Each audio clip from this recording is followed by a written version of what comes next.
L'âge médiéval, souvent désigné comme le Moyen Âge, est souvent associé à une mentalité patriarcale prévalente.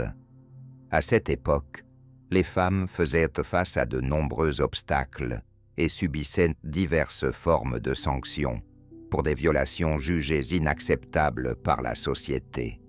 Ce fut une période où les peines les plus sévères pour les femmes étaient courantes. Selon vous, quelles pourraient être quelques-unes des raisons entraînant ces punitions? Quelle serait, selon vous, la forme de punition la plus sévère qu'une femme pouvait légalement endurer? Les temps médiévaux sont souvent perçus comme une des périodes les plus cruelles pour les femmes. L'innocence ne comptait guère, mais l'opinion d'autrui avait son poids. C'était une période où une simple déclaration suffisait à engendrer la mort ou d'autres châtiments.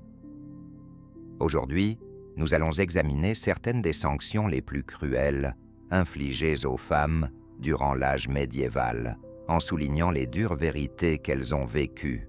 Commençons par notre première sanction, qui pourrait vous évoquer Game of Thrones. À la 5e place, nous avons l'humiliation publique. Si vous vous souvenez de Cersei Lannister ou de Lena Headey déambulant nue dans les rues de Port-Réal, avec les cheveux courts et une septa criant « honte » derrière elle, vous en avez déjà un aperçu? Comme vous le voyez, il s'agissait d'une forme de punition fréquente, particulièrement appréciée par la société médiévale et ses hommes.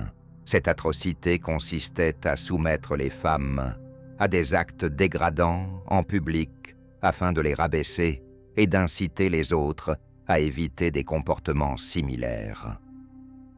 Les femmes accusées d'adultère ou de prostitution, par exemple, étaient fréquemment exposées dans les rues, ahuries par des railleries, bombardées de nourriture avariée, voire agressées physiquement. Ces punitions visaient à déshonorer les femmes et à renforcer les normes sociales en vigueur.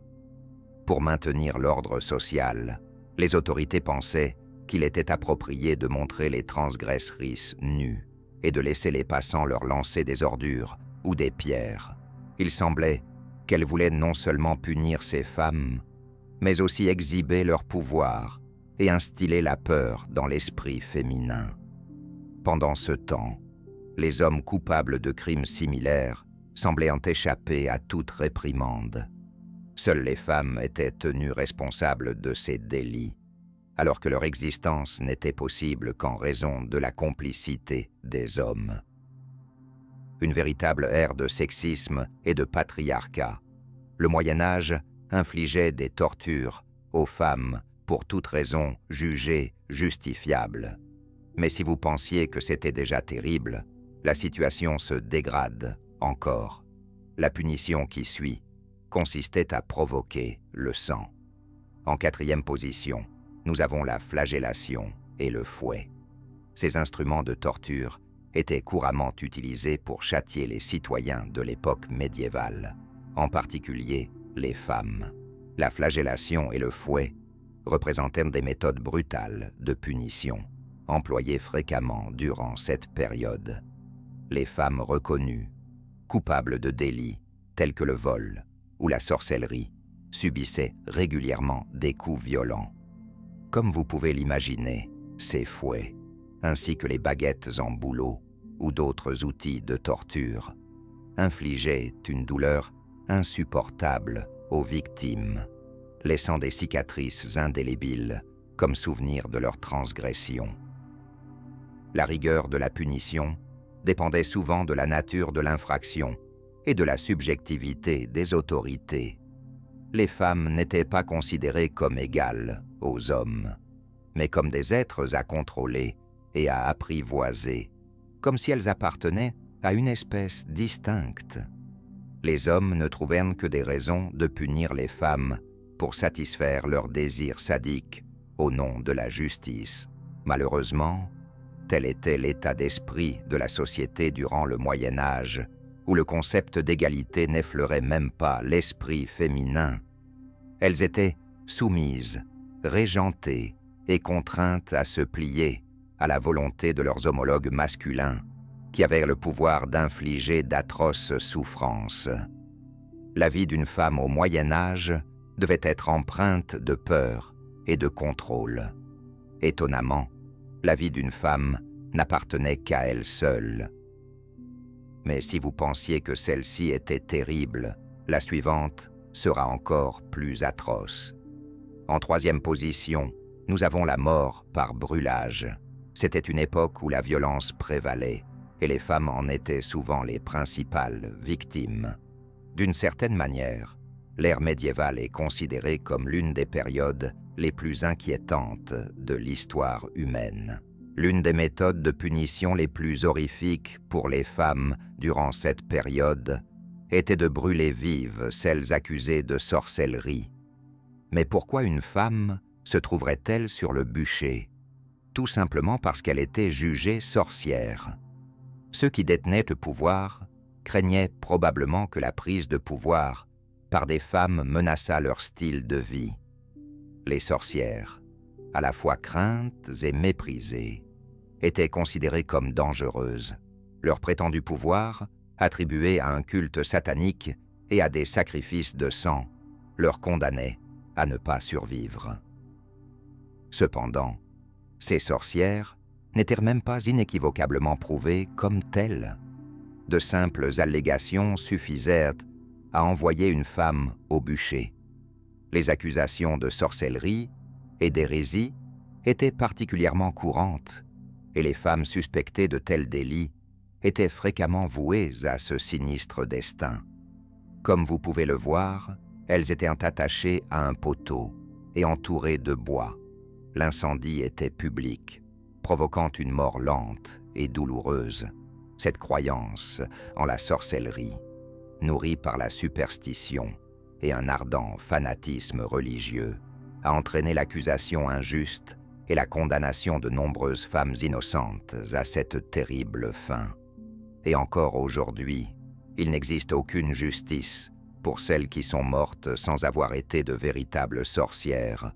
Brûler vive paraît être une manière atroce de mourir, surtout pour une femme innocente qui subissait le poids de fausses accusations. Brûler une femme sur le bûcher apparaît comme une terrible façon de périr dans les flammes et la souffrance. En deuxième position, nous avons la méthode du plongement ou le procès par l'eau. Dans le passé, pour évaluer la culpabilité ou l'innocence des femmes, elles étaient immergées dans l'eau. Ce procédé, également désigné comme procès par l'eau, était utilisé pour déterminer le statut des femmes soupçonnées de sorcellerie. Comme vous pouvez le constater, la femme accusée était solidement attachée à une chaise ou à un poteau et plongée dans l'eau, souvent dans une rivière ou un étang. Si elle coulait et se noyait, elle était alors jugée innocente, mais si elle flottait, cela était interprété comme une preuve de culpabilité, entraînant des sanctions supplémentaires à son encontre. Ce procédé était principalement utilisé pour les accusations de sorcellerie, ce qui semble encore une fois être une méthode arbitraire pour éliminer des femmes et instiller la peur parmi celles qui vivaient en ville.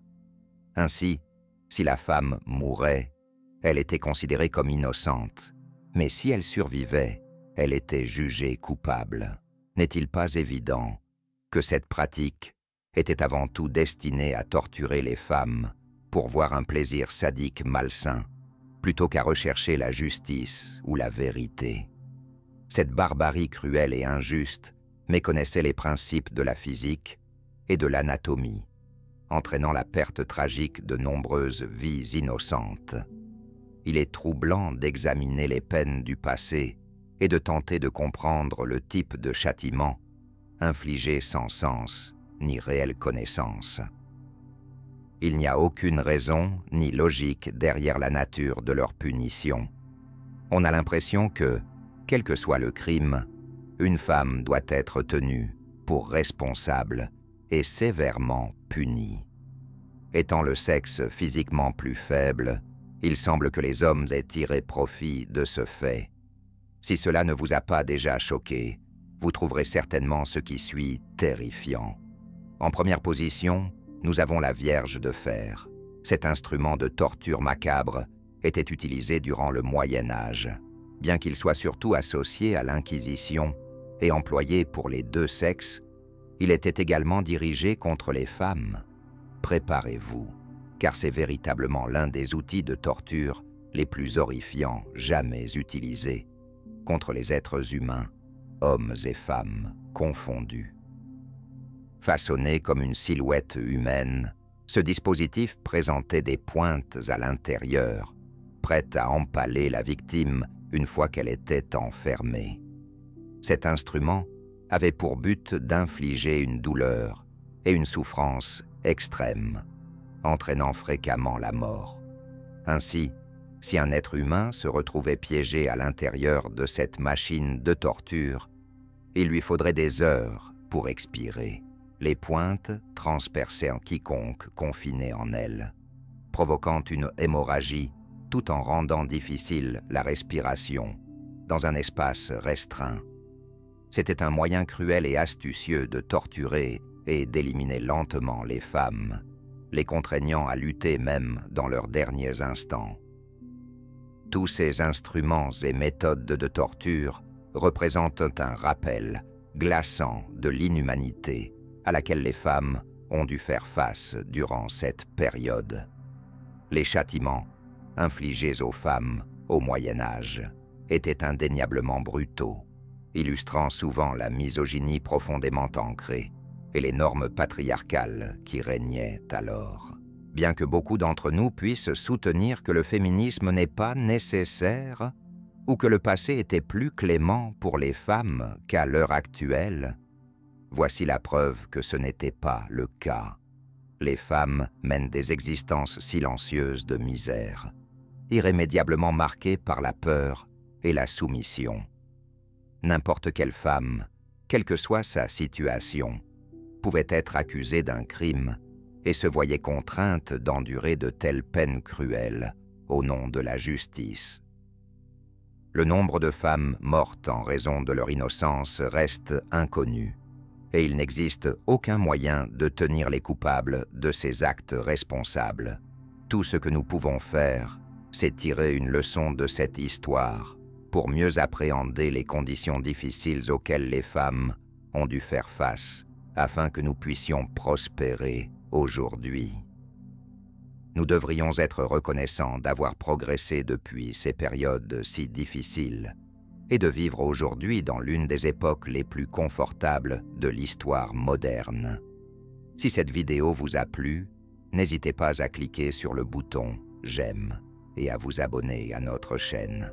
Pour découvrir plus de contenus intéressants, activez la cloche pour recevoir des notifications sur notre prochaine vidéo.